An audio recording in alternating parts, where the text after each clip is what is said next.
Jenny ஒருத்தர விரும்புறா மாமா, நீங்க தான் மாமா சேர்த்து வைக்கணும்.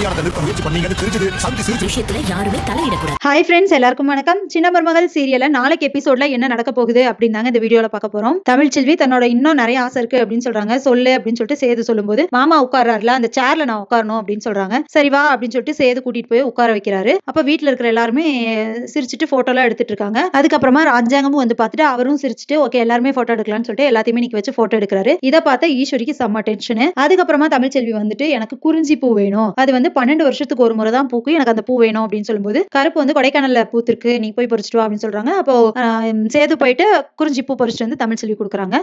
இதெல்லாம் நடந்ததுக்கு அப்புறமா தமிழ்ச்செல்விக்கு ஜெனிஃபர் போன் பண்றாங்க. அவங்க ஃப்ரெண்டு போன் பண்ணிட்டு இப்படி என்ன அடைச்சு வச்சிருக்காங்க, கல்யாணம் வந்து இப்போதைக்கு இல்ல, அப்புறம் தான் நாகர்கோயில கல்யாணம், இங்கேன்னு நினைச்சிட்டு இருந்தேன், இப்போ திடீர்னு அங்க சொல்றாங்க அப்படின்னு சொல்றாங்க. சரி நம்ம பாத்துக்கலாம் அப்படின்னு சொல்லிட்டு தமிழ்ச்செல்வி என்ன சொல்றாங்கன்னா, அவங்க மாமனார் கிட்ட இந்த விஷயத்தை பத்தி பேசுறாங்க.